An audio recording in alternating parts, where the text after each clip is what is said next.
Hello and welcome to my stream of Myst. Thank you guys so much for joining. As always, since I always start with audio problems, please let me know when the audio is inevitably borked. But seriously, it should be a lot better now. I've actually finally set up a whole bunch of stuff to make it sound better. That Adrian actually gave me a long time ago and that I haven't done because I'm lazy. But yeah, got a bunch of stuff here, and I have a new webcam with a ring light, and I'm real proud of it. So yay. Hey, Firebug. Hey, thanks for joining. So yeah, let's actually, I had it up and running because this game does not have a title screen, so we are actually going to start a new game. So here we go.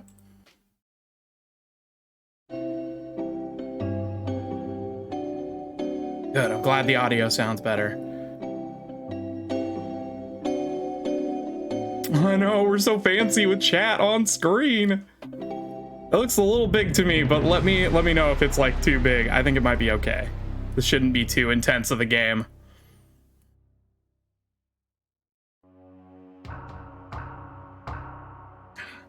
So we are playing the real Myst version of the game. So it's a remake that lets you walk around freely as opposed to the point and click. I realized the moment I fell shut a fissure, the book would not be destroyed as I planned. It continued falling into that starry expanse of which I had only a fleeting glimpse. I've tried to speculate where it might have landed, but I must admit that such conjecture is futile. Still, the questions about whose hands might one day hold my Myst book are unsettling to me. I know my apprehensions might never be allayed, and so I close, realizing that perhaps the ending has not yet been written. Absolutely love that intro. Oh, okay. See you later, Adrian. Yeah, I that intro is like ingrained in my brain. I played this game the first time when I was about 5 or 6 probably. So all of this music, all of this is like such a nostalgia rush for me, and I just absolutely love it. All right, so we are going to do the free roam version. We'll switch if the classic one seems like that's what people want more, but I like being able to free roam, to be honest. And I think it's a little more clear on stream where I'm actually moving to, as opposed to just clicking and teleporting to that location. And I mean, for those new to the game, if you haven't played Myst before, this is actually a little bit harder than playing it with the point and click, just because it does not show you specifically where you're supposed to be looking. But we played the game before, so it'll be fine. This is Myst, and I just want to show looking around, because I don't know, I think there's something super cool about being able to look around a 3D world when it's the original game was like just pre-rendered images. I'm real excited about that. So we've got a door here, we got a sunken ship over here, and we got some gears and a bunch of buildings up there. So we are actually gonna head down here. We're gonna ignore this little switch here. Actually, no, I lied. Let's just flip that on. We'll deal with those a little bit later. If you haven't played with Myst, I know a lot of this is going to be like, why is he doing that? I'll try and explain like what I'm doing, why I'm doing it. But for right now, the main thing with these switches is it's helpful to turn it on. You don't need to, but it's going to help us out a little bit later. So we're going to head over here. And I think it's cool to just take in, this is Myst Island, so this is like the hub world for this game. Catherine, I've left for you a message of utmost importance in our forechamber beside the dock. Enter the number of marker switches on this island into the imager to retrieve the message. Yours, Atris. All right, so that's kind of our first like little guide. But let's actually just take a look around the island, see what we've got here. Because yeah, this is our hub. So the sunken ship we'll deal with later. The gears are important. We've got here. In the message he mentioned marker switches. These are the marker switches. And so we will keep track of how many there are. We've seen 3. I just want to show you this real quick. Oh! Actually, that's all right. I need to click this. Oh. No. Come down. I said come down. Thank you. There we go. Cool. We can just like mess around with stars.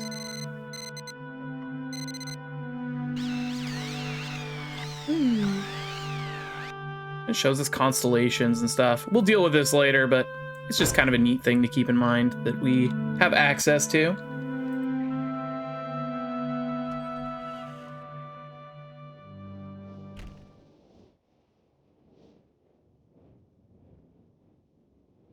Yeah, just taking a look around. This is one of the most important buildings on Myst Island. This is the library.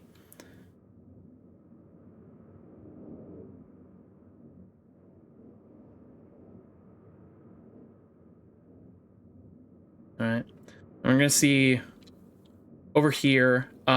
This map, we'll use it a little bit later, but just keep in mind it's got like the docks. It's showing the gears, the planetarium. Is it a planetarium if it doesn't show planets? It's just showing stars. I don't know. But we got our library there. We have some books. We're just gonna leave them for a little bit later. We have a library. Most of these are burnt.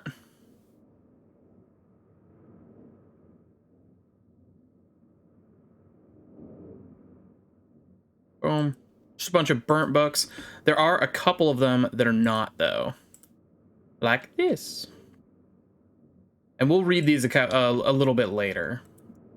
Because they're pretty long. You guys super don't want a stream of me just reading all of these books, because they're actually pretty big. They're like 10 to 12 pages each, and there's, I think, 6 of them. There's at least 5 that aren't burnt.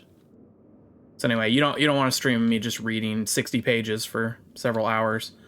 And then there's some paintings. There's some books here. And a fireplace. Again, we're going to deal with a lot of this later. Just keep in mind, just showing you around. We got some stuff over here. We got some power lines going to a big old spaceship.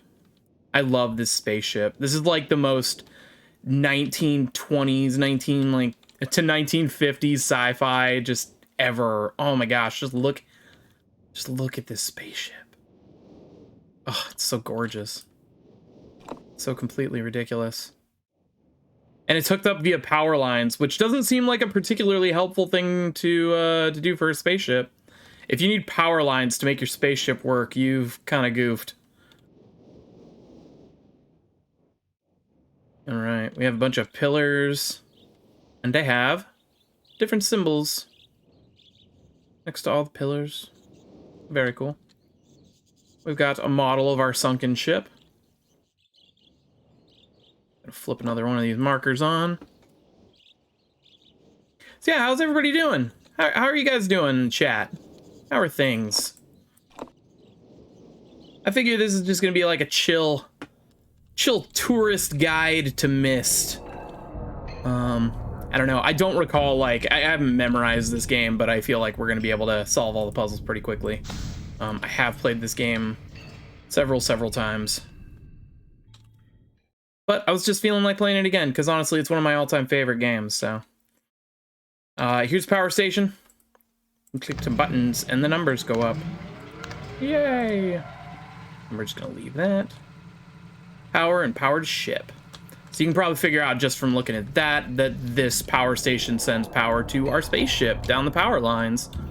And we are gonna use that to get to one of the levels? Are they levels in this? I know they're called ages. That's the lore name. They're basically levels. You're doing all right. Oh, you guys have still been sick? I remember you posted about that. Wasn't that a few days ago? Oh, that's awful, man. You guys have had a rough several months. I'm not gonna lie. I'm feeling for you. Oh, it was Sunday that it started. Oh.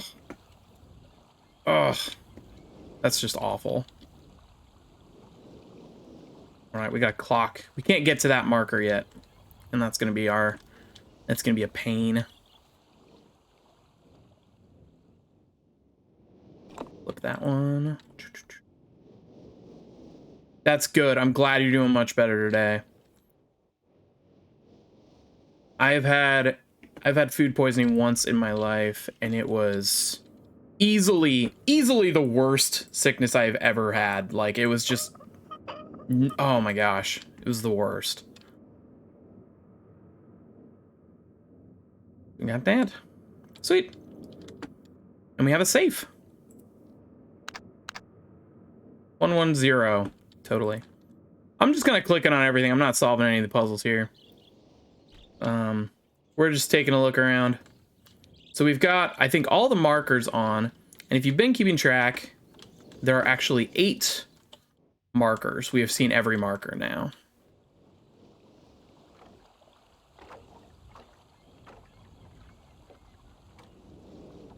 Oh no, you're good. I don't think you missed anything. I didn't say anything. I didn't say anything worthwhile. So we're gonna go back here to this door. And this is the 4 chamber that Atris was talking about in his little letter. His letter to Catherine. This game may seem, even if you played through this entire game, it may actually seem like there's not a whole lot of story here, but there's actually like a very deep level of lore to the Myst games. There are 5 games in the main series. There's a couple spin-offs. Yeah, there's actually quite a bit going on. I know that there have been novels and stuff written about it. So yeah, anyway, let's look here. This is, I jumped right over to the button, but we're gonna actually look at this. It's like a spinning pool. I think if we click this button, I don't think anything happens. Yeah, it just lights up. Get to hear those cool sound effects. I love the sound effects in this game. I don't know what the deal is with them. They probably sound like really bad and cheesy, but like I think I just get such a nostalgia trip from them. So we're gonna look at a couple things. We're gonna match some of the numbers on that little paper first. 60 is not one of them. My bad. So now it's just empty because we had been on 67, which is the water pool. So that's why it looked like water. They are lovely. I'm glad that you think so too. Did you play, have you played Myst as a kid? Or is this new to you? I'm just curious how much nostalgia plays into a lot of the love for this game. So marker switch diagram, we're gonna change to that. We're gonna go over and press this little button here. You never did, sweet. So it is not just nostalgia, it does actually sound awesome. So I guess the point of this is just to show you what a marker switch is in case you couldn't figure it out. I don't know, there's not that much to interact with in this game, so I feel like it's pretty obvious what the marker switches are. But there you go, that's how you figure out what the marker switches are if you didn't know. The other thing we're gonna look at is 40.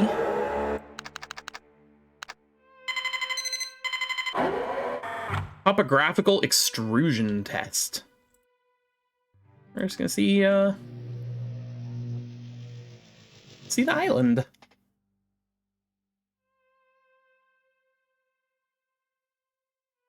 I don't really know what island that's supposed to be because it really doesn't look like Myst Island. I don't know. Anyway, that's a thing. I guess it's just a test. So I guess it's just a generic mountain. I don't know. Anyway, those are the ones we have. But that letter that we picked up said we want to enter the number of switches. So we're going to enter 8. Because that is how many we have. And now we get our first bit of story. Catherine, my love, I have to leave quickly. Something terrible has happened. It's hard for me to believe. Most of my books have been destroyed. Catherine, it's one of our sons. I suspect Agamemnon, but I shouldn't leap to conclusions. I'll find him and Cirrus as well. Oh, I should have known better than to have left my library unchecked for so long. Well, I've removed the remaining undamaged books from the library and placed them in their places of protection. You shouldn't have to use the books until I return, but if you've forgotten the access keys, remember the tower rotation. Oh, and don't worry, Catherine. Everything will be fine. I'll see you shortly. Oh, and erase this message after you've viewed it, just to be safe. All right. So I hope you guys could hear that. I tried. I realized the volume was a little low, and honestly, the dialogue or the spoken dialogue in this is kind of hard to hear from my experience if you're not wearing headphones. But basically, what he was saying, we've gotten more messages from Atris to somebody named Catherine, and these are important characters throughout the Myst series. But basically, he said that somebody has burned the books in the library, which we've seen. We saw a bunch of those burnt books. He suspects Cirrus or Akinar, and he has dealt with them, I believe he says. He's handled them, and he says to Catherine that she can get the remaining pages if she needs to, but she shouldn't have to. He'll be back soon to deal with the problem. But if she needs them, he has hidden the pages in the books, is what he says. And if we need to, or if we need to get it and have forgotten how, we can use the tower rotation. And so that brings us to this. So we have a few different choices. This game is non-linear. You can actually do this in any order you'd like. But you'll see if you click on this, it will turn red if you're over certain icons.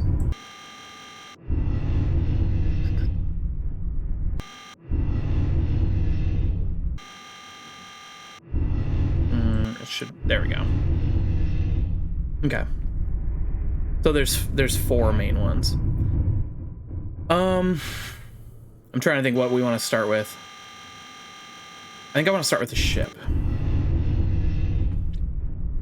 I think we can do the ship first. Okay.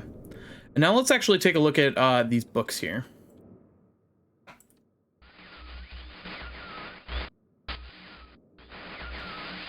So it's just static. So what we're going to do is we're going to take this red page and we're going to put it in the red book.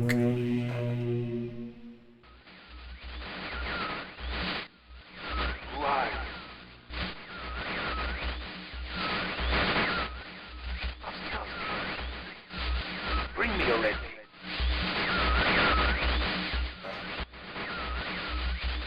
I can't see it.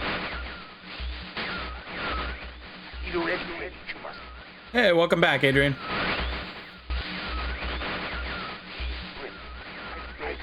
Bring.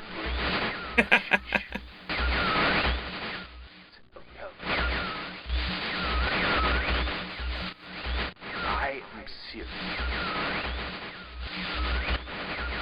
Give it up.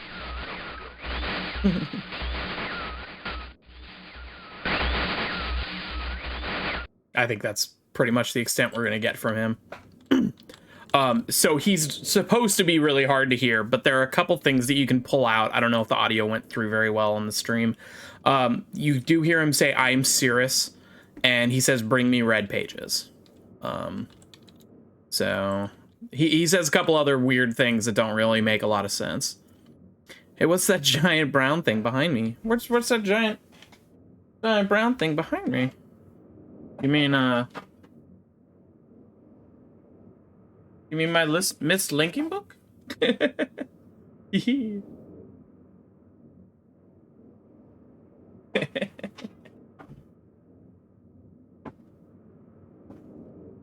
Oh, the other shoulder.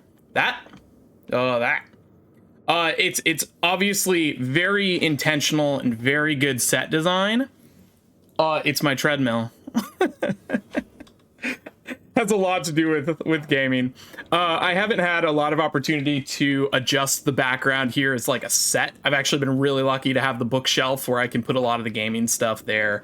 But that's why I have a lot of the D&D stuff back there, and I try and put some gaming stuff related to it back behind this side. Yeah, but this is still my office, and it's a really small room. So yeah, you get to see my treadmill.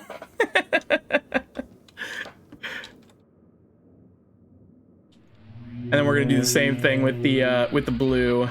Yes.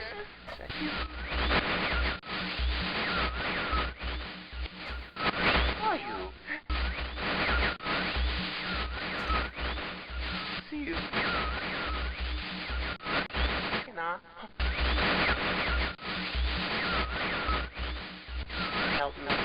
We are due March 24th. Ring, ring. Blue pages.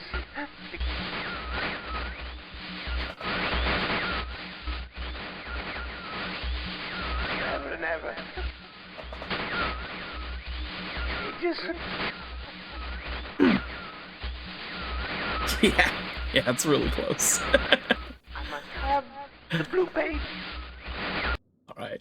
He will keep going for a little while, but basically he says the same thing. That dude's name's Akinar. He asks if this is Cirrus that's looking at him, so they can't really see you very well. But he asks you to bring him the blue pages to let him free. So basically we got two guys here, as Adrian so aptly put it. I think I had nightmares about these guys too. They really freak me out. But we have Cirrus and Akinar, trapped in the red and blue books, and they are both asking us to bring them their own colored pages. Yeah, fun fact, they are actually, like, the actual people in those books are the two lead creators of this game, the two founders of Cyan Studios, Ryan and Robin Miller, I believe are their names. No, Rand and Robin Miller. Those are their names. I don't know why I'm clicking on that. We don't need that. We want to go over here, and we want to click on that painting. Oh, sorry, Adrian, I missed that. Yeah, it looks like, well, that's good. I'm glad it looks like it fits within the Myst setting. Yeah, my very intentionally purchased treadmill that looks like a Myst collector's box. I friggin' wish. My Myst box I've got is already massively oversized. That would be like nearly as tall as I am. Just for some scale.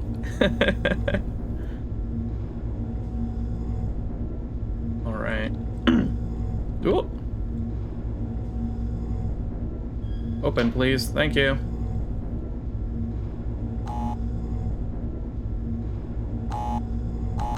Oh, right. I always forget to do this. You actually have to close the door before it'll let you move. I imagine so many people probably have done this and thought that button just doesn't work because, you know, they're like, oh, I guess I can't go up here yet. No, you can. You just have to actually close the elevator door first. All right. So we have two ladders here at the top. We got one that has a book symbol and one that has a key symbol.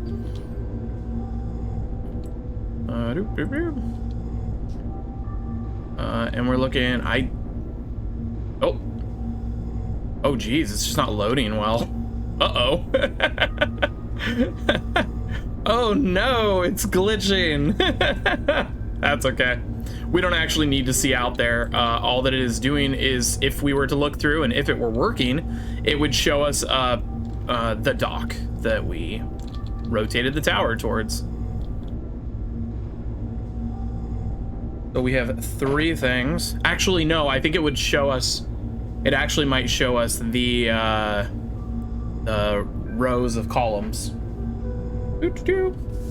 If you play this game, I strongly recommend playing it with your cell phone camera, because there are frequently times when you will want to take pictures of things to refer to them later. I mean, otherwise you could just use like a notepad and pencil and whatnot, but I don't know. I just think cell phone cameras are the greatest invention for point-and-click adventure games ever. Just because there's so often times where you have an answer written out for you and you have to remember it later. Oops.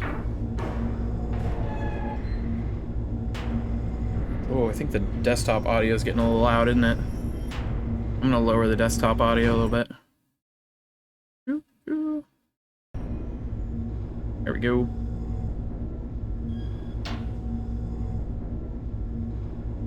Most of this game is pretty quiet, but every once in a while it decides to get super loud on us.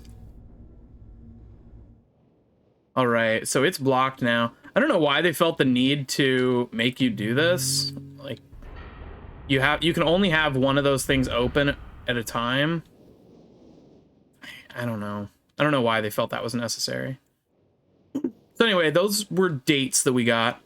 And the reason those are important is we can go over to the planetarium, because that is the only place we have seen where we can enter dates and times. So I've got this picture here. So we're gonna start with October 11th, 1984. So I'm just entering the dates in the order they gave them to me. The year is a real bitch on this, just because it has such a huge range.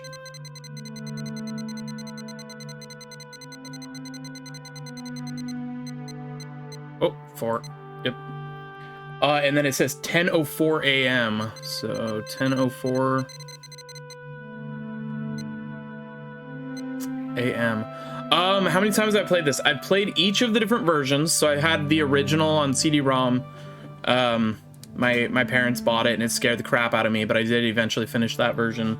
I finished the Masterpiece Edition and I finished Real Myst, and I think I might have finished it one other time. So 3 or 4 different times. So this would be my 4th or 5th time playing. All right. Did I enter that right? That doesn't really look like anything, does it?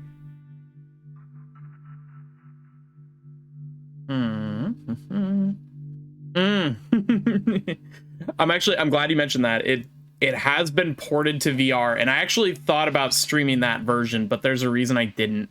I'm excited for the remake that is coming out for 2D computers. I have actually played the VR version of this game, and it looks gorgeous. It's definitely a cool nostalgic experience getting to see this game in VR, getting to actually look around and, like, you know, touch the things that we've seen for so many years. Like, getting to enter these dates and stuff with your fingers is a cool experience. I would not want to play through Myst that way. It's the movement is atrocious. Like, the movement in VR is so motion sickness inducing. I don't know how anyone could ever play through it. You either run really, really fast or you still have to use the joystick to teleport yourself forward. I actually I had my wife try it, who's never played Myst before, just to show her kind of what it looked like, and she was she had like intense motion sickness in under a minute. Yeah, I don't. I'm even really good about VR motion sickness. It usually doesn't bother me. I've played through other games, including joystick games. That's not really an issue for me. But this game I had to stop after about half an hour. I couldn't keep doing it. I was getting serious headaches and stuff. So it looks gorgeous, and I'm really excited to see it on 2D computers. I don't know if I can recommend the VR version for anybody. Yeah. So anyway, that was kind of depressing to me, to be honest. And to be fair, that was using the Quest 2. So I don't know if maybe it's easier on Rift or if it's better linked. I kind of doubt it, because it still doesn't have solid movement options. But it, you know, I acknowledge the possibility. If you do play it, I do recommend making sure that you are kind of following, you know, normal VR stuff as far as preventing motion sickness. So, like, you're not using the joysticks to turn. You actually, like, stand up and turn around physically. I do strongly recommend that. That helps a lot. But I don't know. I think anybody would have a time limit.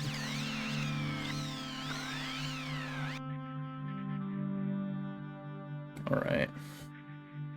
I'm actually going to take pictures of these.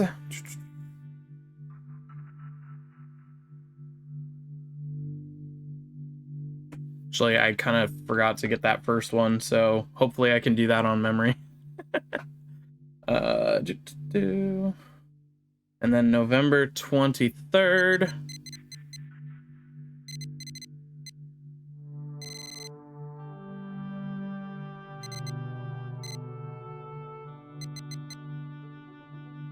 $6:57 p.m.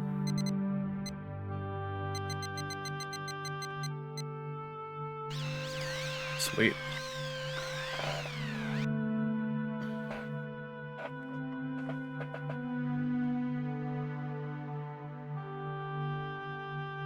All right.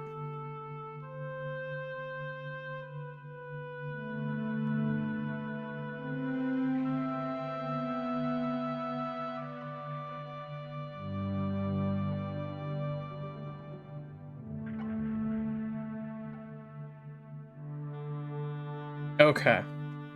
Cool. So we have a bunch of stars, and that may be like, what do I do with that? Like, I don't remember seeing any stars anywhere. Well, we're gonna go back to the library.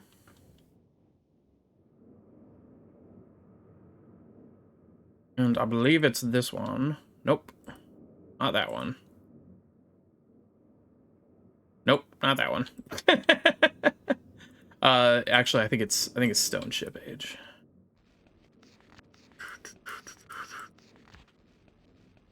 There we go. So this book has constellations, and they are, yeah, it shows what the constellation is. So we are gonna match up the constellations that we have gotten. So you definitely don't play this at least without a pencil and paper, because it's gonna be real hard. But honestly, the cell phone camera makes it a lot easier to do. So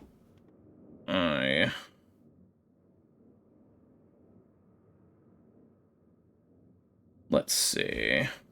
I'm just looking at my pictures here.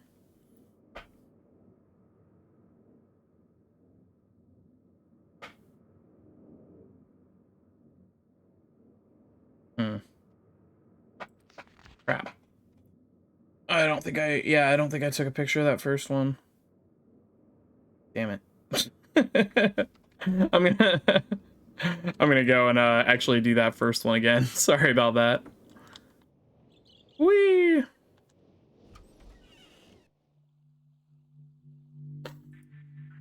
I thought I could just remember it, but I don't. Right. So we're just gonna do one more time. October 11th, 1984. Oh, nice. We got really close. 10:04.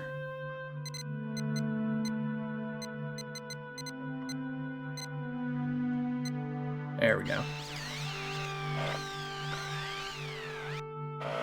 There we go. It does kind of look like an M. That's kind of what I was thinking, but...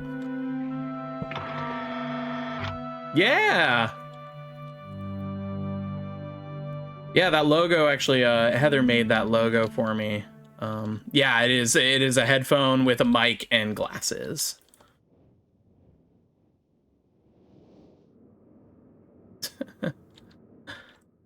Hello, Squigs and Ronaldo. Welcome to the stream. All right. So I think that first one's supposed to actually be... Man, what is that supposed to be? I guess it's the maple leaf. Okay. Hey, Maple. We got you represented here.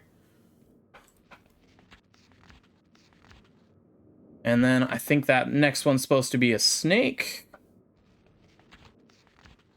So we have maple leaf, snake, and beetle. All right.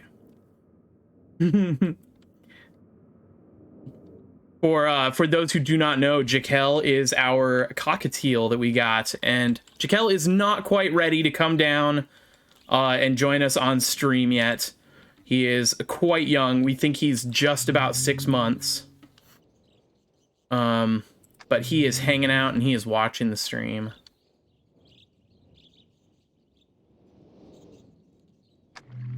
And there we go. Boom. Yeah. Jaquel's doing really well. Yeah, he's doing great. He's got a thing about yeah, Canada shout out. He's got a thing about fingers right now. He will step up onto our fingers, but he does not like it, and he does not like fingers anywhere near him. Even if we're feeding him or something, he like actively kind of kind of like glares at us. He'll make angry noises at our fingers.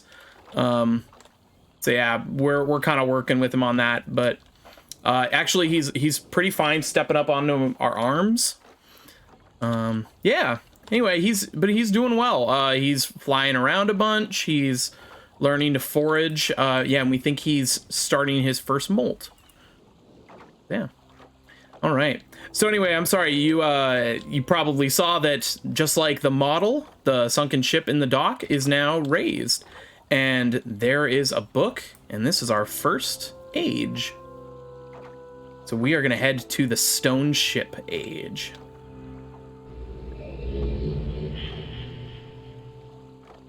He does voice his opinion and then deals with it. He makes sure you know he's really unhappy about stepping up.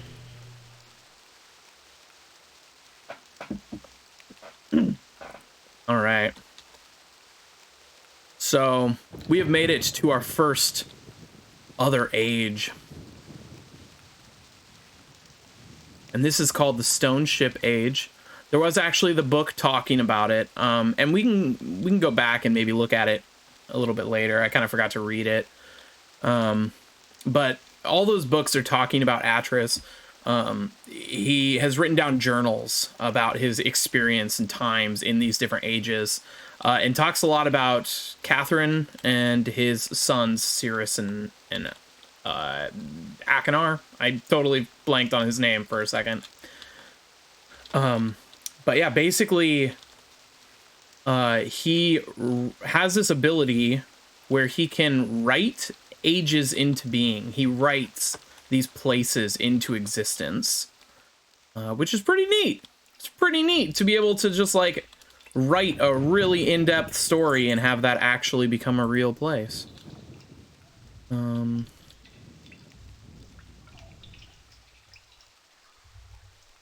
Just like me, yeah. Yeah, just like me, I write a book and then a little TV screen just appears on the book and I touch it and then I teleport there. Yeah, just like in real life.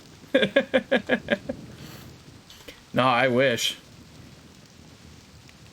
So this stuff is all flooded, so we can't go anywhere that it's flooded right now. So we saw those buttons. Actually, I'm gonna show off over here. So there's a second entrance over here into this main area and another boat. So this boat is kind of like in this rock. It's like smashed into this rock and it's obviously not going anywhere. Yeah, depends on the story I write. I know I could write like a horrible dystopian thing and wouldn't want to go there. And then we have a telescope.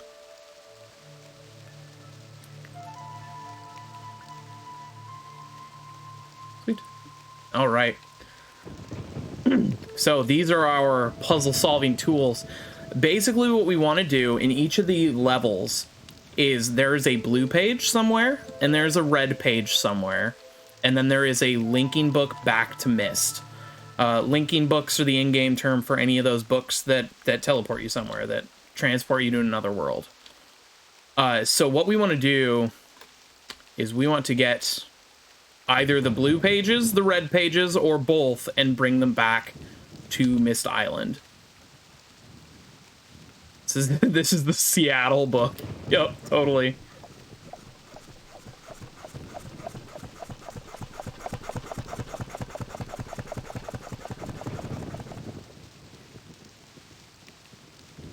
All right.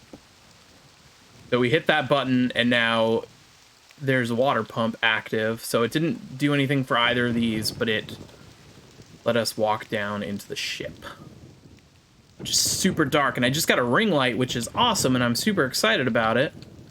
But it is also making it very hard to see the very dark screen.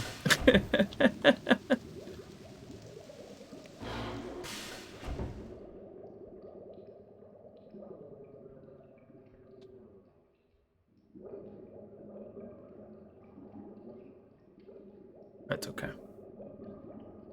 Actually, intentionally really dark here. So we're just going to take a look around. That's not really where we want to go, but That is what that first button does. So let's try the other two. Probably guess what they do.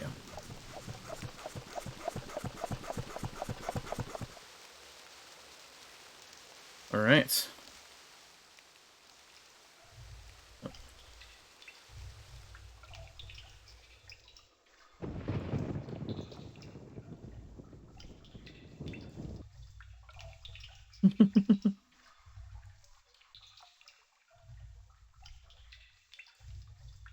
I know that pump sound sounds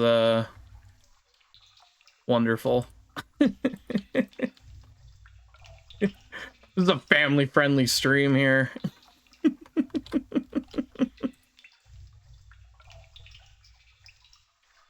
All right. I don't remember exactly where. Never mind. Never mind.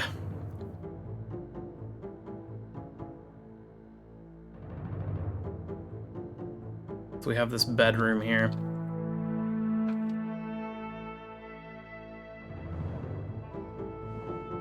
Oop. Which Myst game is my favorite? The first one. I just have the most nostalgia for it. I actually haven't played all of them. I'd actually really like to over the course of maybe a few streams. I really love Riven.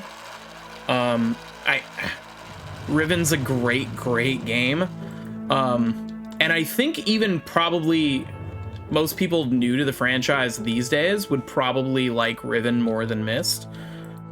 Just because it's a little more, how do I put it? It's less abstract. Myst uses a lot of puzzles that are very like, here's the puzzle, go get the answer, bring back the answer, you've solved the puzzle. It's very obvious that they are puzzles, and they are things that you must solve. Riven is more about environmental puzzles. It is more about, here's like a boulder in the way, go and find out how you can get that boulder moved. And use the environment around you to move the boulder. And there's a red page. So we already got the red page for this age. So I think that's super cool. And Riven's a really impressive game, and Riven has actually been more of the framework for a lot of the later Myst games. But Myst, I just have a special place in my heart for it. So yeah, although actually I say people might like to start with Riven. If you are new, if you're brand new to this genre, if this is not something you've really experienced before and you think like, hey, these games look pretty cool, Myst is great. I do think Myst is a great place to start, but you may actually want to start with the game Abduction, which is Cyan's actually most recent totally original game in this style. Abduction, it's from 2016 or 15. It was actually kickstarted and is really phenomenal. It is a really fantastic game, and it is more in that Riven style of having environmental puzzles to solve. But yeah, so I'd recommend checking that game out if you are totally new and just like dipping your toes into this genre. If you like that, then come back and play the Myst series. But The Witness is really good. I do think The Witness is a little bit different. It's more of that. Actually, The Witness is probably closer to Myst, where you do see like puzzles and you solve the puzzles. Like you know what the puzzle is immediately because it is very obviously and clearly a puzzle. Sorry, I know it's hard to describe that. What I mean, but if you play The Witness and you play something like Abduction, you'll get what I'm saying right away as far as environmental puzzles versus just like standalone, very obvious puzzles. Sorry, I know this is really vague and I'm just saying puzzle over and over again, but all right. But yes, they are fantastic games. The Witness is also one of my favorite games ever. It's really good. Okay, So we've got the red page. You may be able to see it on the stream, maybe not. It's probably really small, but the mouse cursor shows me holding a red page. This game does not have an inventory. You just, if you pick something up, there are very few items you can even pick up. But if you do, your mouse icon will just show that it's holding that. So now that we have that, we actually have to try and get back to Myst Island, because we can't carry multiple pages at once. We're gonna do the third one, which I believe, yep, comes out the water from here. Oh, I'm sorry, I missed something in chat. I gotta, hang on.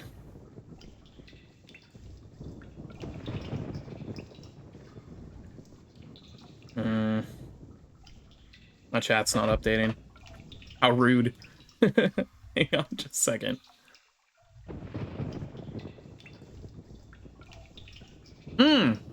Does the freedom of movement make it harder to solve the puzzles? Yes, it does. I would definitely say it does. If you are brand new to the game and you're having difficulty with the puzzles, try the static screens. I don't think it's a ton harder when you're moving around, but it's just the nature of not sorry, my brain. Not having the game show you specifically what you're supposed to look at.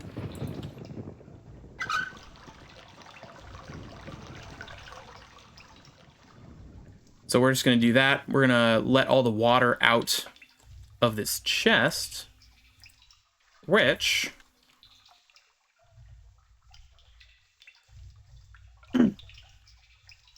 Oh, no.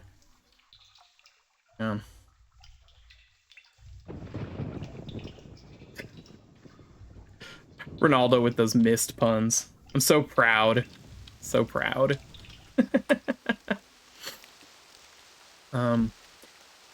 Yeah, no, if you're new, if you're new to the genre and want to try it out, I mean, that's true. Like, there are lots of good examples of games that you can try. You can go back and play Myst. They're all available on GOG and Steam. They're super cheap. At least I recall them being super cheap. There's 5 games in the main series, although the first 2 were the only ones made directly by the original creators.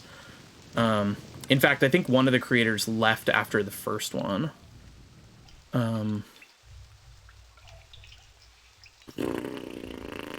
What?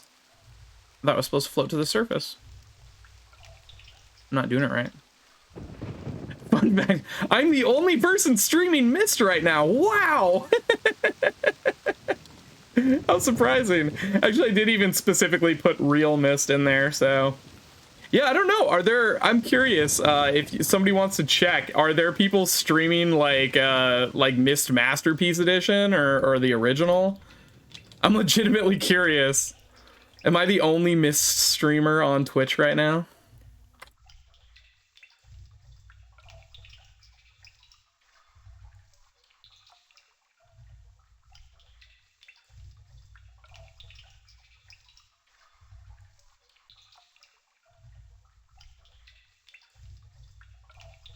I know some of these doors, one of these doors opens. I don't really recall how. So that's why I'm just clicking on all the doors. You might have to actually like push the buttons to do that. There's one other channel streaming the original. Nice. All right. Well, I guess I gotta reach out to them. We gotta do like a collab stream. I don't know how we could collab on Myst, but important. All right, and there's the blue page for this, and this is this room gave me real nightmares as a kid too. I often didn't get very far when I was really young because the music and just the atmosphere of this game really freaked me out. Boom. But just in case you made it, you know, you were like 6 or 7 and made it this far, having like holographic skulls and like, yeah, no, this is great nightmare fuel.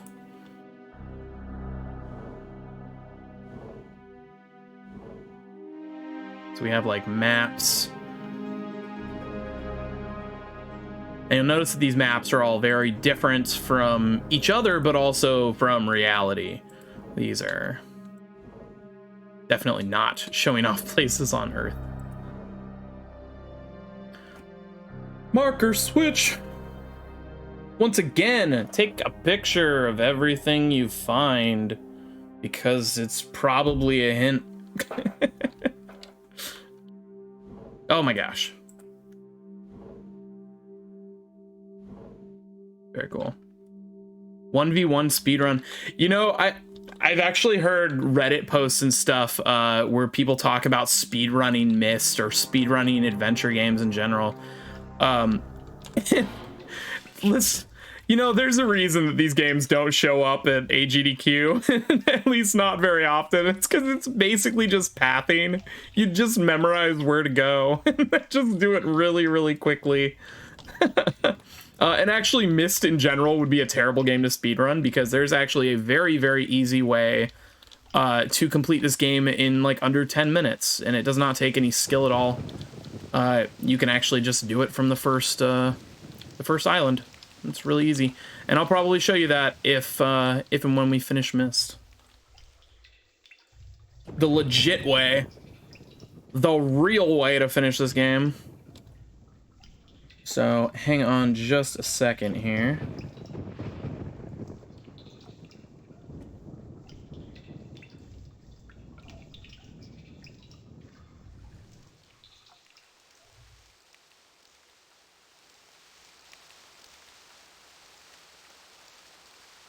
Sorry, I'm just checking my phone. Okay. Actually, I want to pump out the lighthouse again. I know I'm just kind of wandering back and forth here. There are a few things I wanted to check. Battle Royale Myst. You like send enemies or something into the other person's Myst game. This is probably a good time to say that there's no way to die in Myst. You cannot lose this game. Oh no! No. There is an MMO of Myst. It's a weird game. I've never played it myself. I've only read about it. But yes, it is. I believe Uru is what it's called. I'm fact checking myself here. And I believe Uru has a single player and a multiplayer. And I'm pretty sure the multiplayer is no longer active.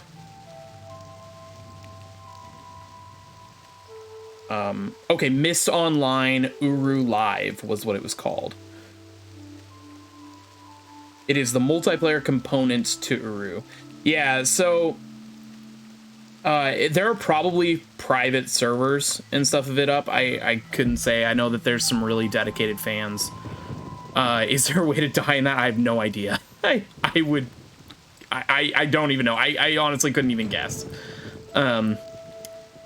If you did participate in the Kickstarter, this book back here, it does have Uru, the single player version. I don't think there's a way to buy the MMO version. It was never really fully finished. You'd find a way to die. It was never really fully maybe realized is a better way to put it. It was finished, it was released, but it wasn't really what they intended. What did they intend? I have no idea. I don't know that much about it. But yes, it does exist, and the very idea sounds bizarre to me. It'd be kind of like, think of an even worse, like, Metroid MMO. You know, it's like take a franchise with the entire purpose and theme and feel of the game is all about, like, isolation and feeling alone, and make that into an MMO. It sounds just really, really dumb, but it was like 2002 or 2003 or something, and everything had to be an MMO at that point. Well, what you gonna do?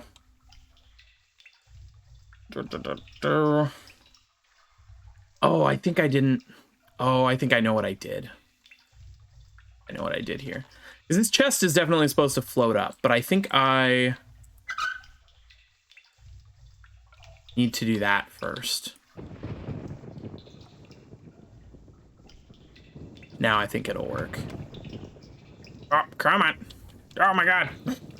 Move! He's just like not wanting to move. There we go. It is worth noting that this version of the game is kind of janky.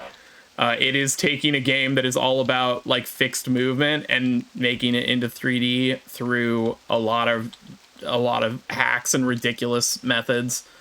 So it is kind of janky. I still think it's a great way to play Myst. I think it's totally fine to play Myst this way for the first try, but just keep that in mind, that some of the movement feels a little weird. There it is. Thank you. I'm like, man, what do I do? I forget. I'm supposed to be showing off Myst and I don't even know what I'm doing.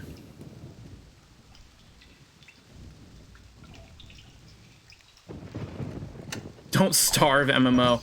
You know, you say that, but Don't Starve does have a multiplayer mode, so... But yeah, it kind of does feel like that. So we have bombs. That's neat. Ooh. These are actually, I think they're supposed to be batteries.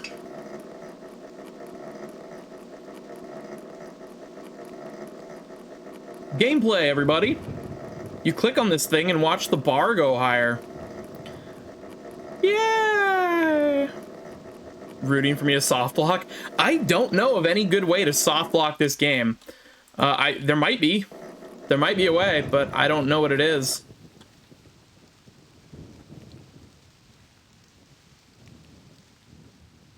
Because especially as long as you can get back to Myst Island, you can complete the game. Like, you can always complete the game if you are at Myst Island.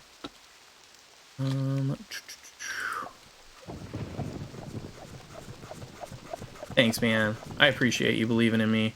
Believe that I can screw it up to the point where I can't beat it. It's fine. What? Isn't it supposed to be lit up now? Did I screw up?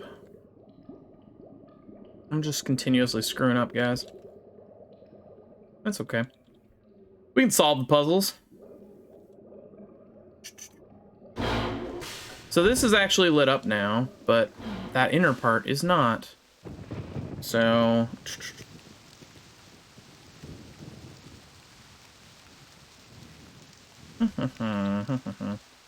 Okay. So we are gonna do that again, because that battery actually goes down.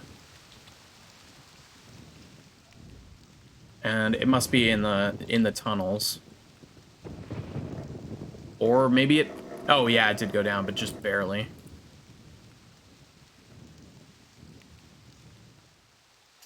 All right, see you later, man. All right, we're gonna run over here.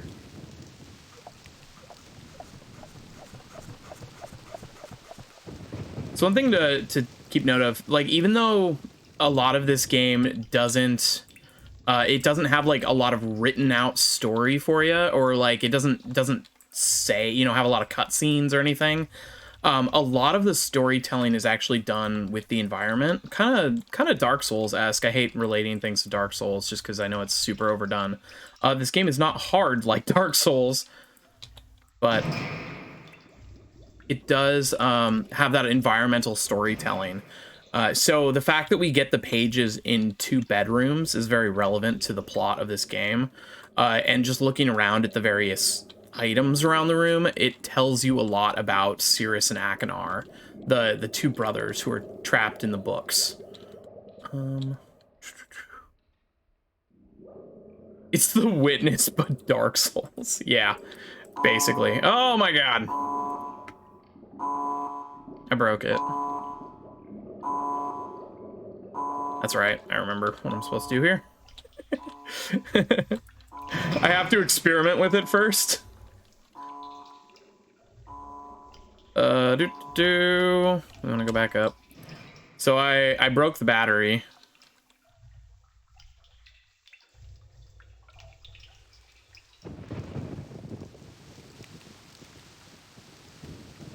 Oh my gosh, my mouse is like wigging out.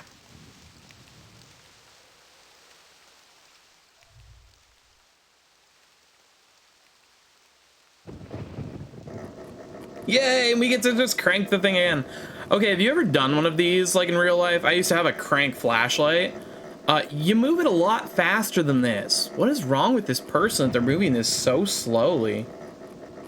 I'm just saying, gosh. All right.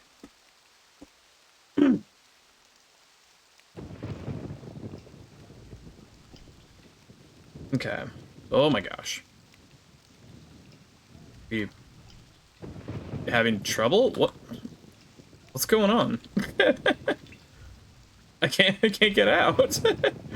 Hey, I soft locked the game. What? Oh, what is going on? I'm gonna try that again. I don't know what's happening.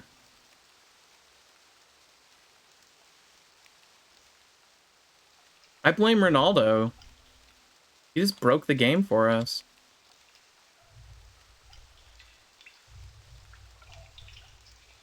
Oh my gosh, that's gonna be so funny if it just doesn't let us out.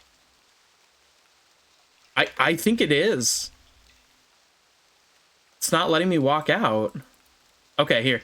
I've got an idea. Let's try switching to classic Myst and see if it'll let us get out of here. It's not. It's not letting us get out.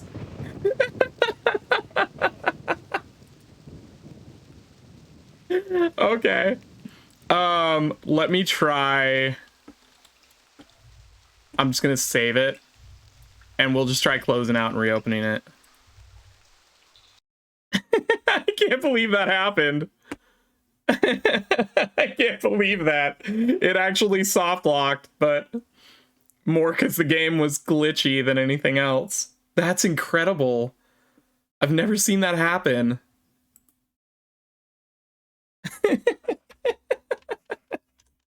I did say this game was janky. I didn't think it was that janky, but...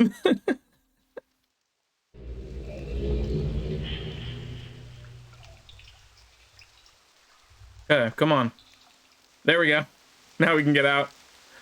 So hopefully the lights are still active. Yeah, looks like we're good. Oh, actually, I wanted to check one thing. I think we have enough time to do it. So there is actually a reason for this telescope. And it's really obscure, honestly. It's kind of a dick move that they do this. But you want to look up right there. You can see it's flashing there. That's relevant. So 135. 135 degrees is what you want to remember. And we are going to go back down in the tunnels. We're going to run. We will not walk. We will run down into the tunnels.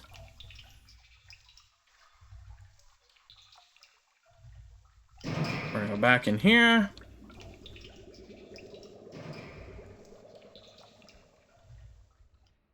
And we're going to look at this compass. So you'll see that there's all of these different ones. Each of these bulbs is a 5 degree, or I'm sorry, is it 10 degrees? I don't know how many of these are. Let's see, 10, 60, 70, 80, 90. I guess it's 100. Well, how am I supposed to click 135 then? That's rude. Anyway, 0, 10, 20, 30, 40, 50, 60, 70, 80, 90, 100, 110, 120, 130, and 140. I don't know which one we're supposed to click. Let's do... Nope. It's not 130. I guess it's 140? I don't know. Anyway, you're supposed to click where the, Oh, what happened? Oh, I just ran into a wall. No worries. You're supposed to click where the lighthouse is. because reasons. I don't know. Because Myst. Ooh.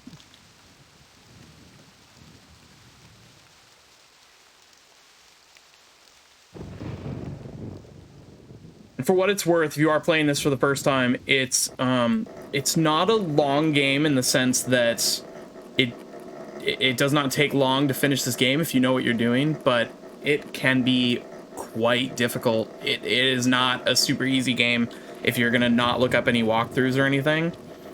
So if you are playing this for the first time, I don't know, I recommend trying it at least without a walkthrough, just to, you know, explore and figure things out, because it does feel good to figure things out on your own. And honestly, the entire game is the puzzles, so you're kind of just skipping through the puzzles. But don't feel too ashamed if you're like super lost. You're just stuck. There's a million walkthroughs online. Just check the next step and see if you can get yourself back on a good track.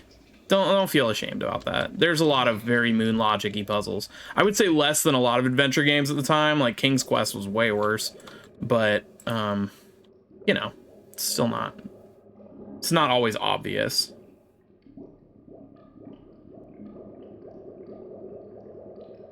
$131.40. What? What? What am I supposed to press?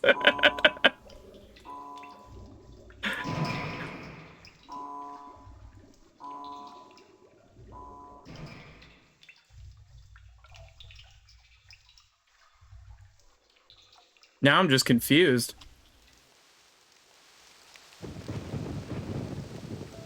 I'm not going the wrong way, right? That's the right direction.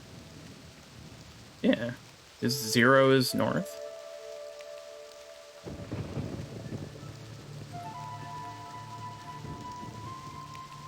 I mean, it's at like 135. I really don't understand why it's there.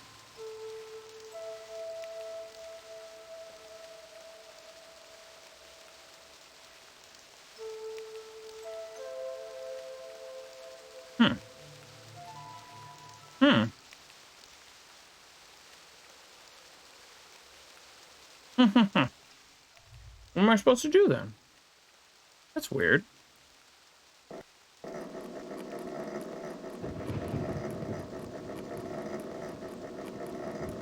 You know, I'm just lost. This is Myst. This is Myst. A whole lot of trial and error. No, that's super weird.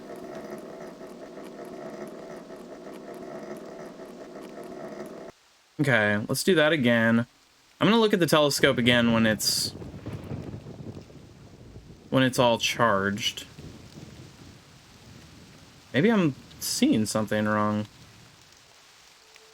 I mean, it's definitely at 135.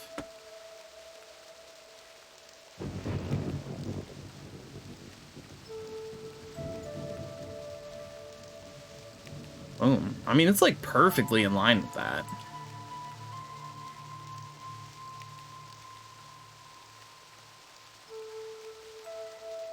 And it's all increments of 10. North is 0.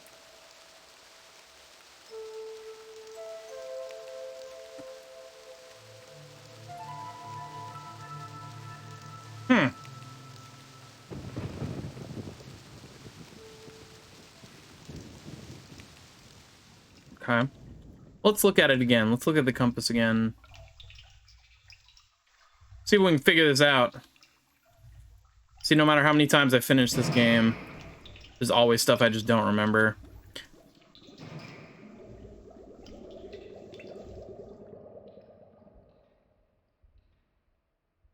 Can I click in between? Yeah, maybe. I think these are each buttons, but let's see. So it's 0 at north. Maybe that's wrong. I don't know. 0, 10, 20, 30, 40, 50, 60, 70, 80, 90, 100, 110, 120, 130. Yeah, can I click like right between? Guess not. I actually clicked twice there, so I think I moved within range of one of the other buttons. This is the first time it didn't actually respond.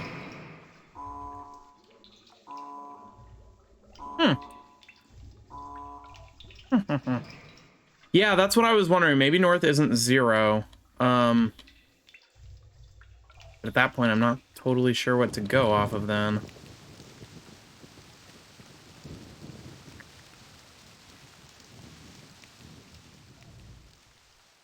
This is how they make it so that you can't just like brute force this puzzle, is to make you have go up here and have to do this every single time. Yeah, I'd love a Vega hint at this point. I've played this game a few times and I just can't remember what I'm supposed to click on again.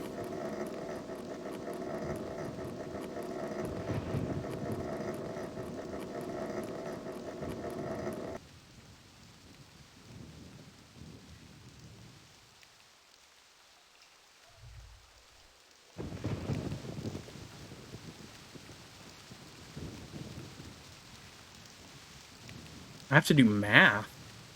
I have to do math? I don't do math. Oh my gosh. Well.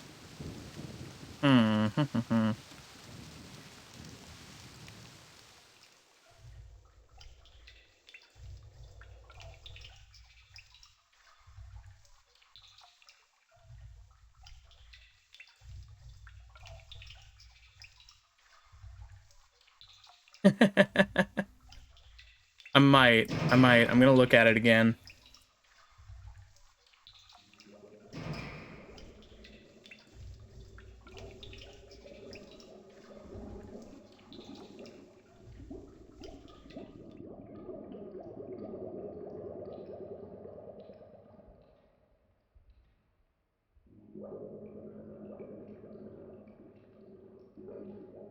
Hang on, sorry. Just gotta text.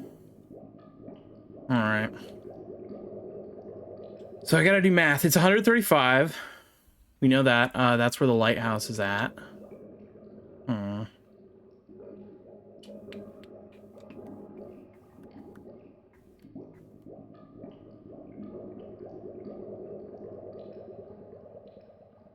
I guess I want to see, are there definitely 36 of these? So 1, 2, 3, 4, 5, 6, 7, 8, 9, 10, 11, 12, 13, 14, 15, 16, 17, 18, 19, 20, 21, 22, 23, 24, 25, 26, 27, 28, 29, 30, 31, 32. There's 32.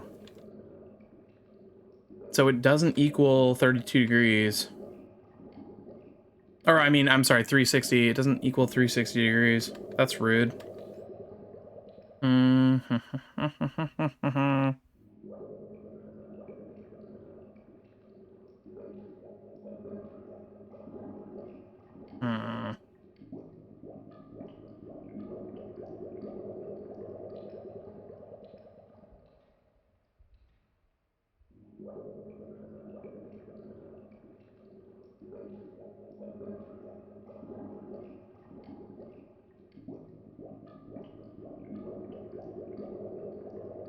Okay.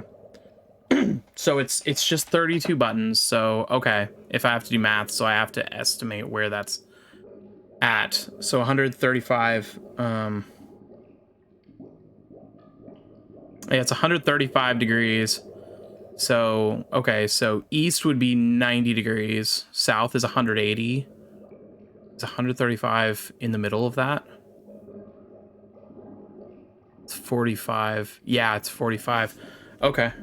So if this is north, this is south. Haha, there we go. Thank you. Appreciate it. All right, that's why. Yeah, it's because they do not work out to be perfect numbers. Okay, cool. That makes sense. I should have realized that. I should have gotten that because there's thank you. Yeah, because I mean, if it was 10 degrees per button, there's no way to hit 135. Should have realized right there that was a problem. Cool, cool, cool. Okay, so the lights are on. So let's pump the ship.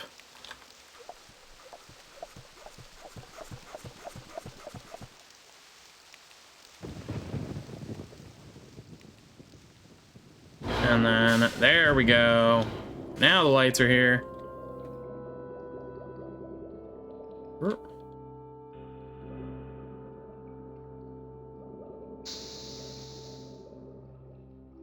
Myst. All right, let's go back to Myst Island. All right, sweet. Thank you, Neurovac. Much appreciated. Getting us unstuck there. All right. So we are back in the library. We've got a red page, so let's go and give this to our good buddy, Cirrus, I think? You've returned. Thank you for bringing the red page. You must continue to help. My name is Cirrus.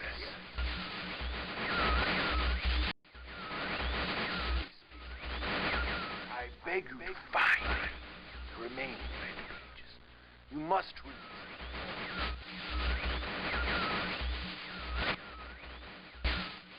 release me from this book, which has become bring. I need more red pages, please. Beg. Don't waste time. Look.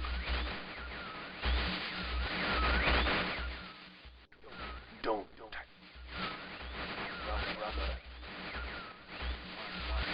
My brother is guilty. That brother. And I wrongfully imprisoned. Bring the red page to me.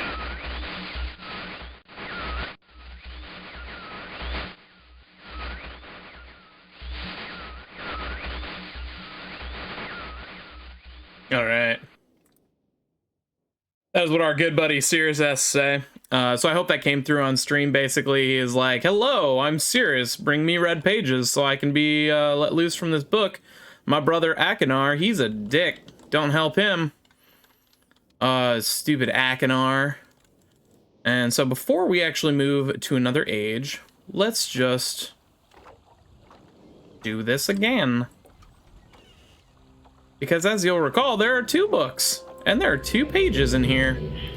And I don't know which one to believe. I mean, both these brothers, they both seem so nice and friendly.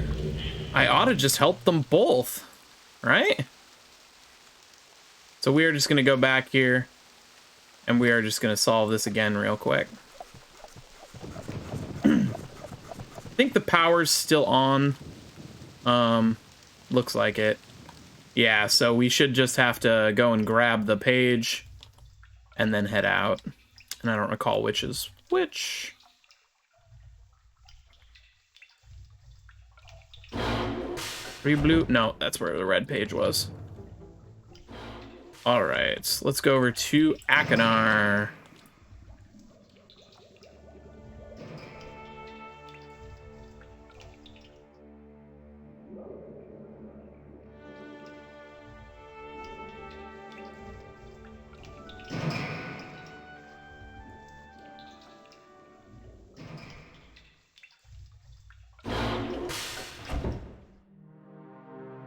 There we go.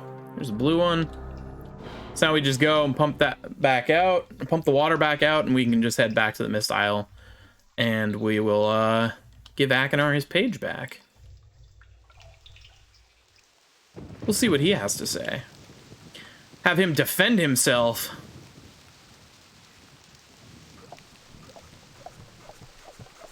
I mean, anyone who's got like a weird hologram of a skull in their bedroom has to be a pretty nice guy, right?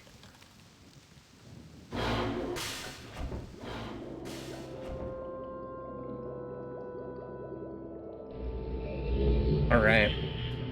And do let me know in the chat if you guys are able to hear Cirrus and Akinar when they're talking. I know it's a little wonky, and they are very staticky. They're supposed to be staticky. But let me know if you're able to kind of make out a little bit of what they're saying. Yeah, it's good. Okay, cool. You've returned. You wouldn't return. These pages to rescue me. I'm Akinar. Hi, Akinar. My brother, I beg you. Huh?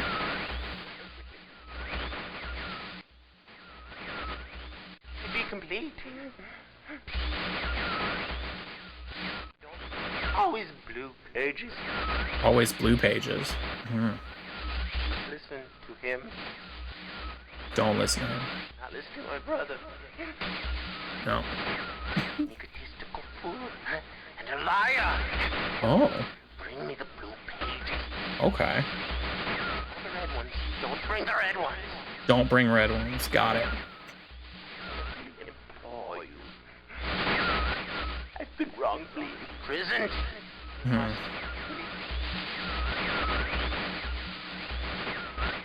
I will have my retribution. Oh. The blue pages. Pages.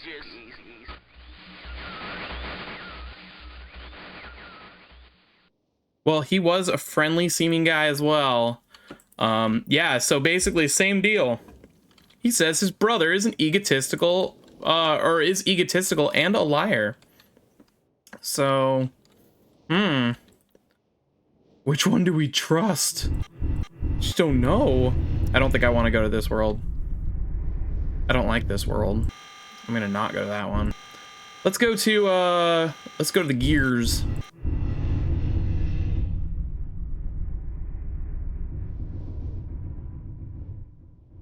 All right. Actually, let's check out a book. How about we have a little reading time? How does that sound? Is this the... Actually, why don't we read about the Stone Ship Age?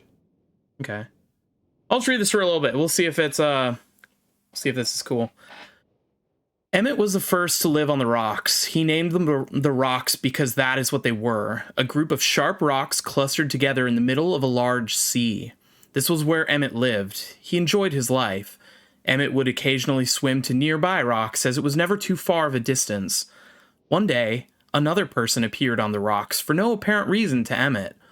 Emmett named this new person Branch.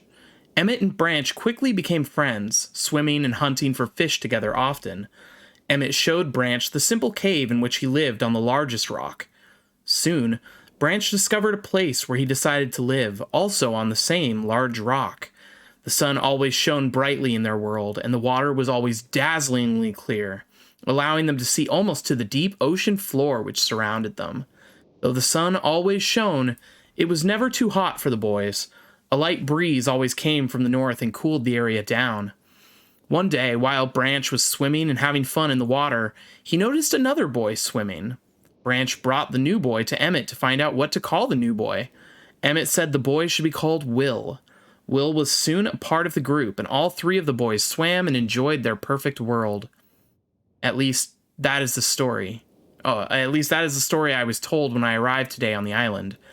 Emmett, Branch, and Will were surprised to see me at first, but even before the night ended, we were all becoming good friends. Today, the second day on this newly created age, a strange thing happened. It was not strange to me, but the three boys did not understand what was happening.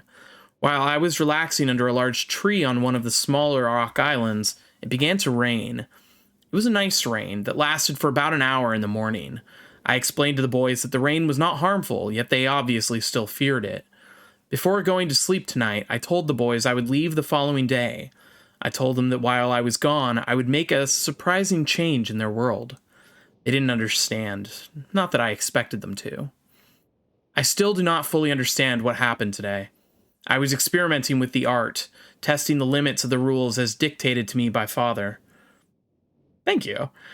I attempted to create a boat by writing it into the world. I thought everything was planned correctly, yet somehow the boat had become gripped by the rock and broken in half. Although this test did not turn out as I had hoped, I now have answers to a few of the questions my father never answered. As for the boat, I can see the boys enjoy it anyway, and with that I am pleased. They've played on it all day. Even though the boat cannot move, I have enjoyed studying from it. It is a much sturdier platform than the jagged rocks. In the course of my observations, I have learned some very interesting things regarding the solar system of this age. The nights are absolutely beautiful here. I have made note of and named a number of constellations that pass above me. Also, during the night, I catch glimmers of light from the horizon, which I have not been able to discover if it is created by some natural phenomenon or by additional people on far-off islands or rocks. I should very much like to discover which. I rather suspect it is additional people, which would explain the appearance of Branch and Will. The rain today was slightly heavier than usual. Just when the boys were getting used to the light rains, a small storm arrived. They were frightened of the heavier rain, not to mention the thunder and lightning. If rain has never fallen here until recently, as the boys tell me, I'd like to discover why it's falling now. Regardless, I have decided to return home for a short while. I have also been thinking of some plans for a lighthouse that I hope to construct soon. I think that perhaps by shining a bright light toward the horizon, it might prove my suspicions regarding additional inhabitants. They would be curious about the light and travel to discover its source, if they have the means. How much longer is this? I'm just checking. Oh, it's just a few more. The lighthouse is finished, and we are all proud of our creation. The boys are amazed at the structure wrought from rock with their own hands. That evening, we powered up the generator, much to the boys' dread at first, and shined a great light to the horizon for many hours. I stayed the night in the top of the lighthouse, and in the morning awoke to observe the sunrise without my being coated with the chilly blanket of ocean dew I had become accustomed to. It was Will who first saw the girl. She was swimming not far from the boat where Will was getting ready to hunt for fish. Then Will noticed a man not far away from the girl. Emmett was very pleased to meet the additional neighbors.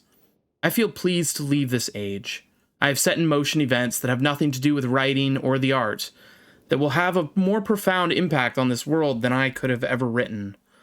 I think of it this age as a gift to myself that I will wrap up and open someday in the future, only to discover that it has changed so much that indeed it is a surprise.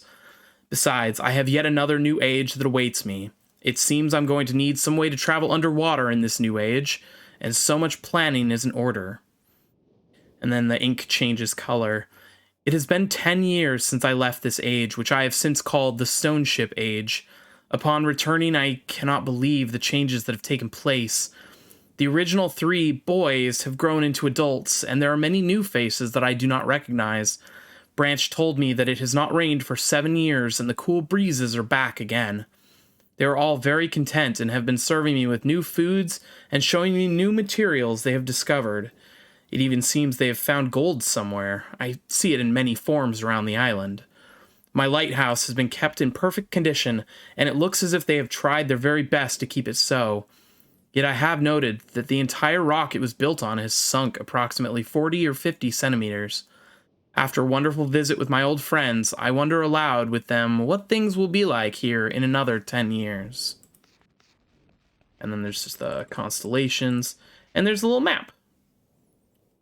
I don't know where these people are all living, but anyway, that is the Stone Ship Age. I won't just read to you for a while, but I thought it was worth checking that out.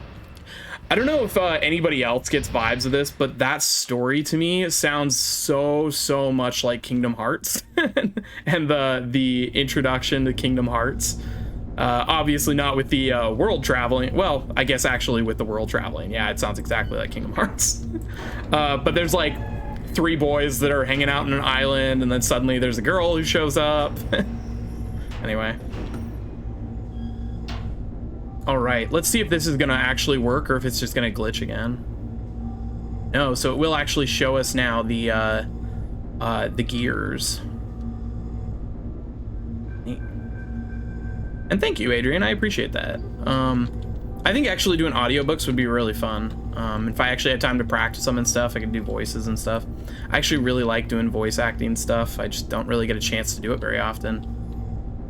240, 221. Cool.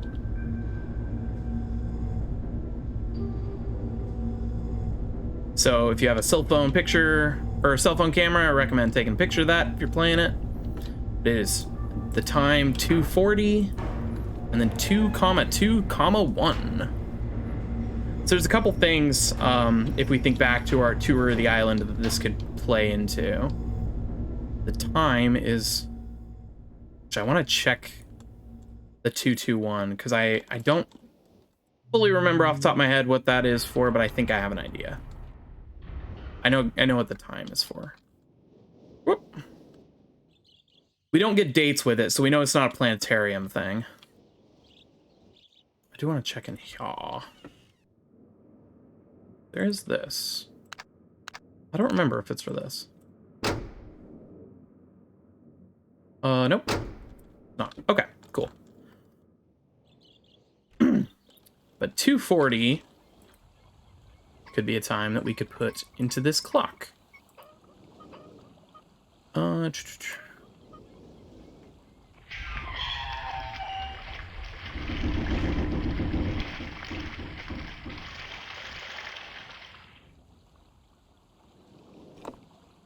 Let's just flip that on. There we go.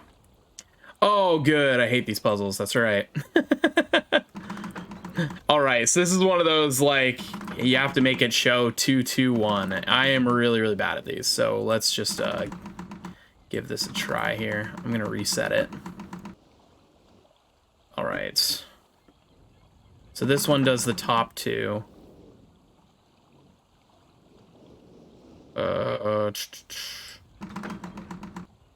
So can I can't move it backwards now.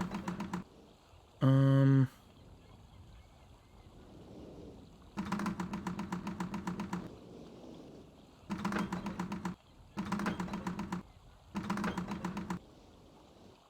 it. Oh, I hate these so much.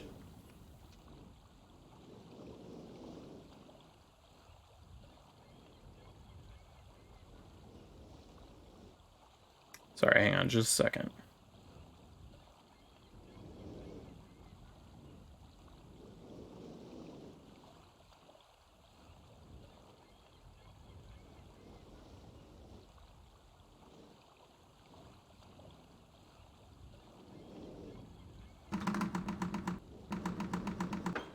That's right. Okay. So, let me think. I need that one. And then I need to do that. There we go. So if you hold the levers down, the middle one continues to swing. All right. And the gear changed, so we have a pretty good idea what that means. Oh, out of my way. Something was in the I had some paper in the way of my mouse. All right.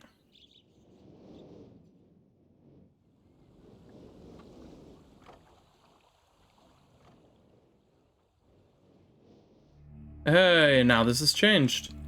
And there's another linking book. So let's head on over to the mechanical age.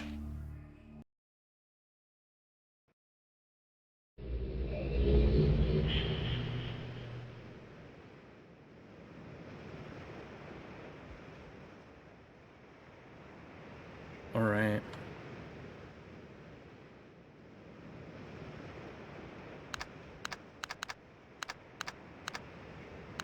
So, we got this. We don't know what to do with it yet.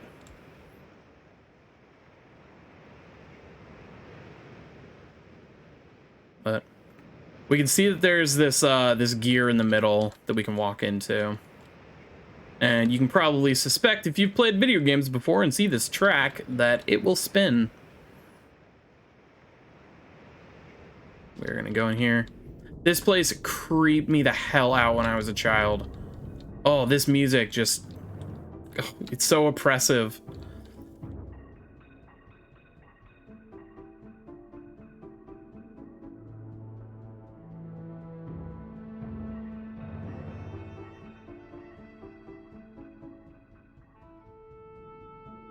He's just a big fan of D20s. That's cool. We're just setting up a D&D game here. We got a D8, we got a D12, and we got a D20. Oh, that's something. So we can see nothing. That's neat. Very cool. All right, we've got a boat. We've got the spaceship from before. So these seem to be artifacts from the other ages.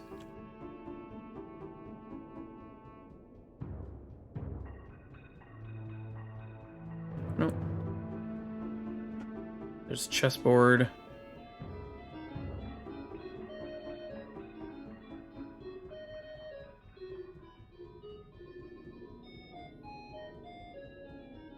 All right, we got his little music box. Okay.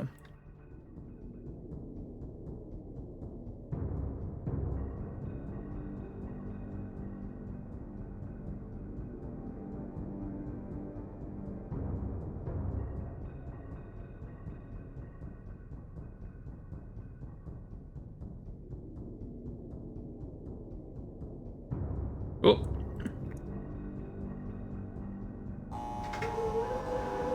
We can lower the stairs here as well. When we lower the stairs, we are not able to get back up there.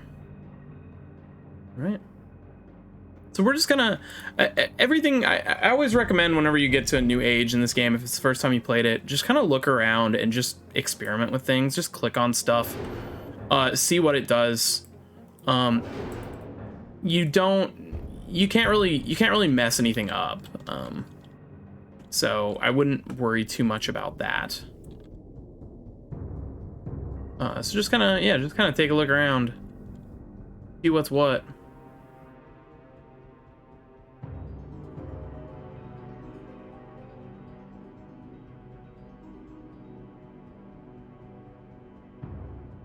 A bunch of weapons, some chairs here.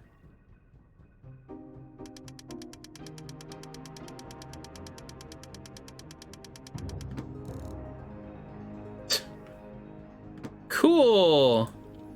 We have a Cobra, Jack in the Box, and a bunch of weapons everywhere. This is obviously a really happy, healthy place. Fortress Rotation Simulator.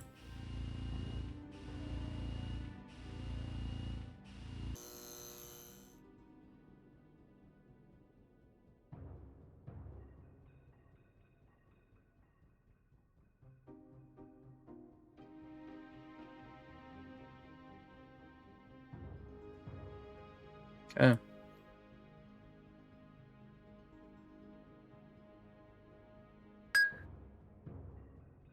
So it's pretty clear what it's showing. The fortress can turn. All right, and those sounds are important. So we don't have to memorize them now, but it's just worth noting that it makes a sound.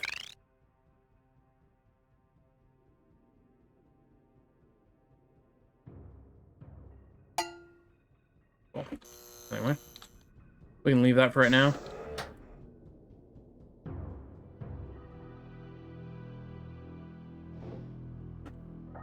Here's a little secret room with a mummified head. We got a bunch of vials and stuff here with poison logos on them. And we have a jail cell. So, as you travel these ages, you kind of get the impression that the people here are not the best. This is an electrified cage.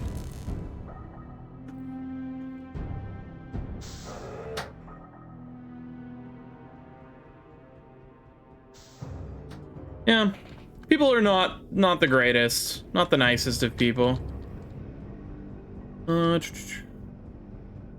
actually back here, I think I missed it. There should be one here too. Yeah, there it is.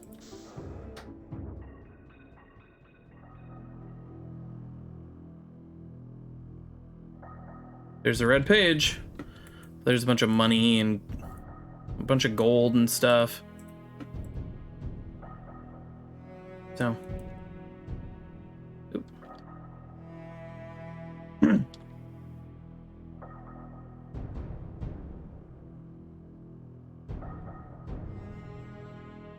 I not pick that up? There we go. Cirrus, your greed sickens me. Your desire for wealth and plunder is never satisfied. Sorry, it's really hard to read his writing. Your greed sickens me. Your desire for wealth and plunder is never satisfied. I will instruct my subjects not to pay your new tax, and you know they'll listen to me. Regards, Akinar. All right.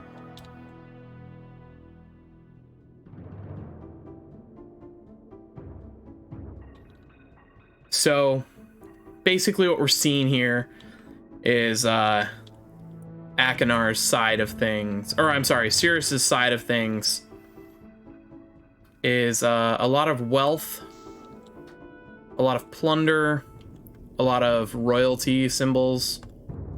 And Akinar, the blue book guy. Oh, see you later, Adrian. Thanks for stopping by. But Akinar's side is full of weapons and death. So, good times for both of them. Alright, so let's check out here now. We've got a page, so now we just need to find the linking book to get back home.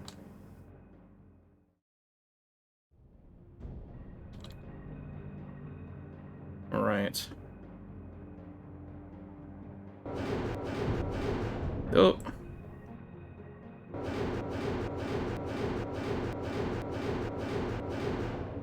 There we go. We just made it so that that red circle matches up. We'll see what that does. And that looks open now. We're gonna do that. And we're gonna move. Sweet.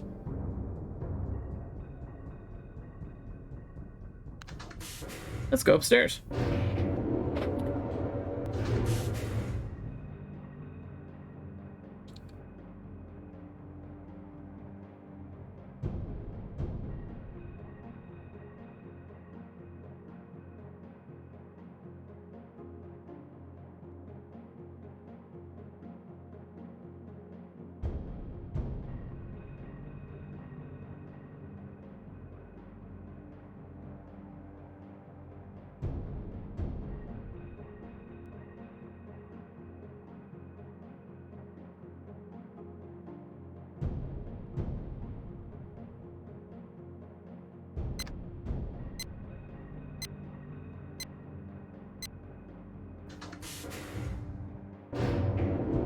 That's like a timer, and that's going to be relevant.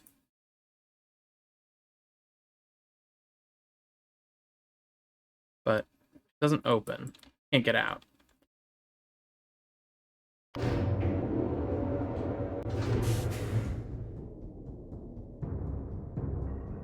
Okay.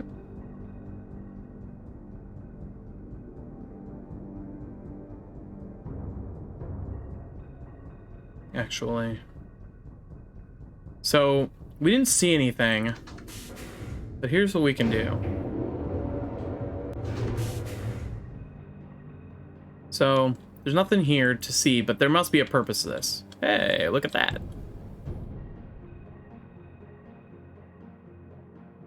And since we know that there's a timer,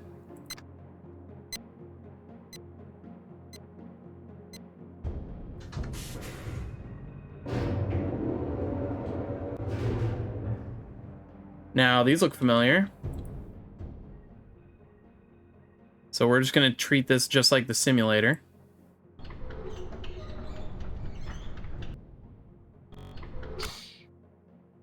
All right. You remember that there were sounds when we use the simulator too. That can help us to determine what way we're facing. I'm actually going to do that again.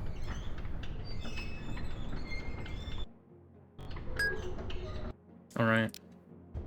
We can press that button to make the elevator come back. All right, and now we have a different place that we can walk to.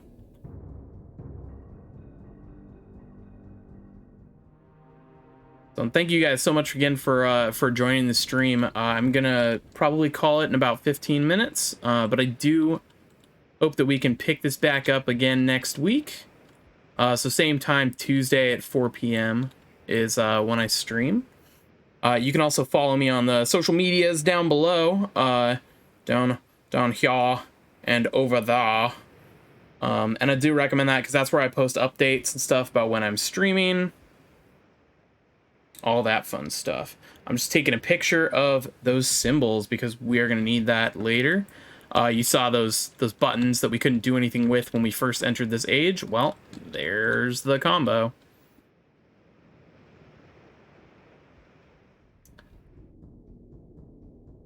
Okay. And whoop. And I want to remind myself what the sounds are again.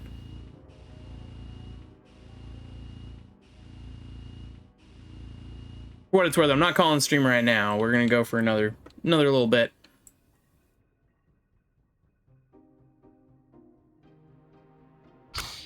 Okay, so that was east, and that was the first place we went to. So we probably started south, and then this is, yeah. So we're north right now.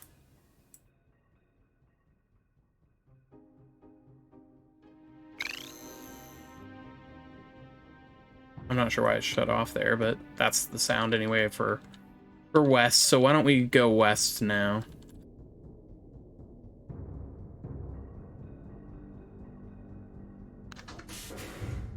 So we're just gonna do this the same way we did before.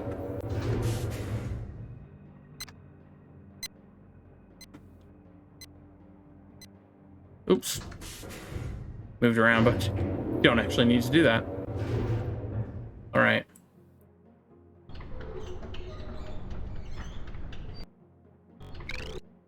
All right.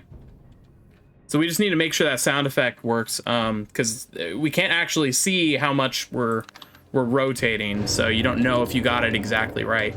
There are only the cardinal directions, so at least you can't screw it up beyond that. But if you didn't move it enough, you know, you might just go back to, it might just rotate back to north. So the sound effects, we do actually want those sound effects for later. So actually that's one thing I do recommend with this game. There is a point later where you are going to need to remember those, need to remember those sound effects. So I actually really remember, or I really recommend writing down like maybe an approximation of what that sounds like. If you're able to record the sounds, I recommend doing that. Oh my gosh. It's just like lagging a bunch for some reason. But anything like that, because you do need that later in a different age, and it's really irritating. It's one of the worst puzzles in this game. You talk to anyone who's played this, did I just miss it? Did I run right past it? The sound puzzles are by far the worst part.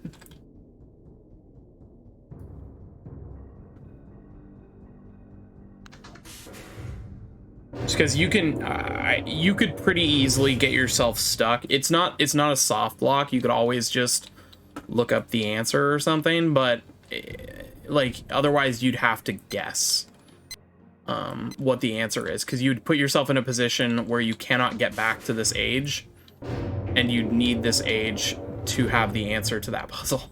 It's really frustrating. Anyway, so we're gonna go 2 over because we actually wanted east. Okay, I think that was south. Yeah, dude, nothing more fun than rotating gears. There we go. Going back and forth, back and forth, back and forth. No, I love it. I do love this game a lot. This is actually one of my favorite ages. I just don't like that you need to find an answer here for a puzzle in a later age. That's real frustrating. But this is actually one of my favorite ages in the game. All right, so we're looking west now. So this is like the westmost island, and it has the second half of our combination code. So we got the first half on the North Island, and now I'm just gonna take a picture of this side. Again, always have your cell phone camera. It's so helpful. Wait, was that? No, never mind. Sorry, thought I saw something. All right, we actually might be able to finish this age before we go.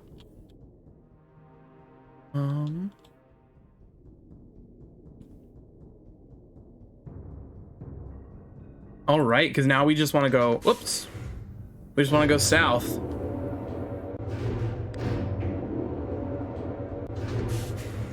And I believe that's the last bit. Whoops.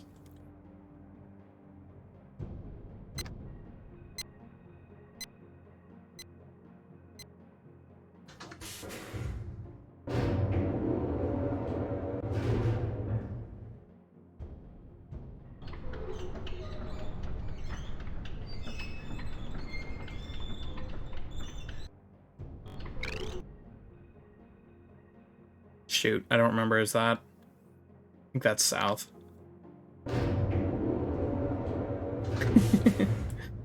Yeah, that's the thing. The sound effects. You gotta remember which one represents what.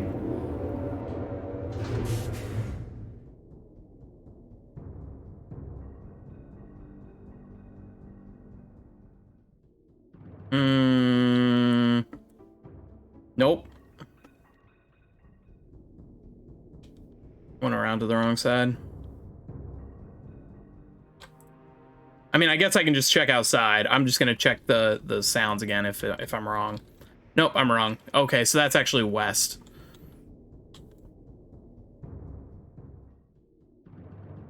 So we just want to move one more rotation. One more 90-degree rotation.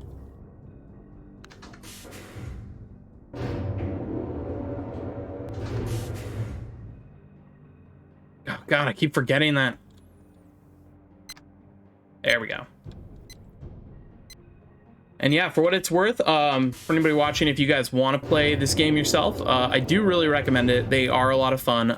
Like I said, though, if you're new to the genre, you want to try something maybe that doesn't feel a little dated, maybe try Obduction. It's Obduction.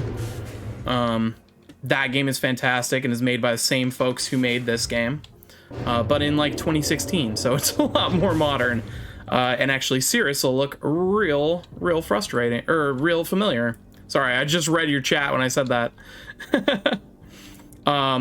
Yeah, the sound stuff can be... It's tough. It's tough. I just think it's worth knowing that, you know, going in, like, you have to remember the sounds, or at least have them recorded somewhere. And then you'll be fine. Obduction doesn't have stupid mechanics like that. All right, so we are back here. We're just gonna enter this real quick. So I've got my pictures up on my camera, so I'm just gonna match them to that.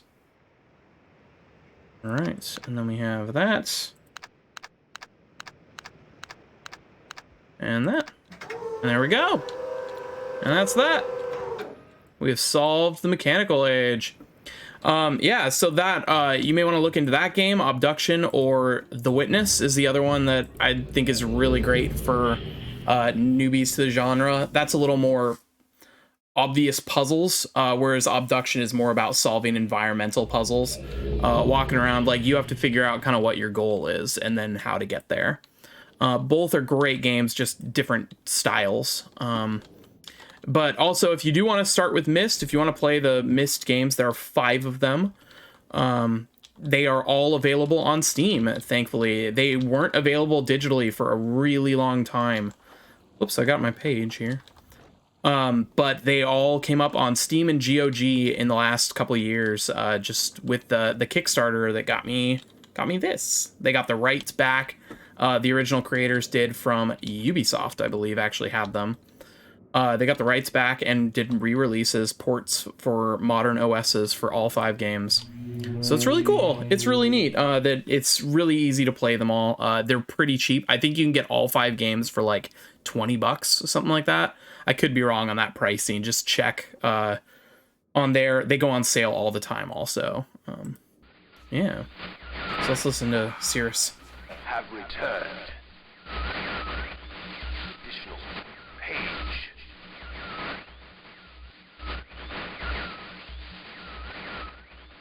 Free from my prison on this forgotten island of Myst. I see that you are. I am called Cirrus. I need all the red pages. I know. Must search and bring 2 more of the red pages. Just 2 more.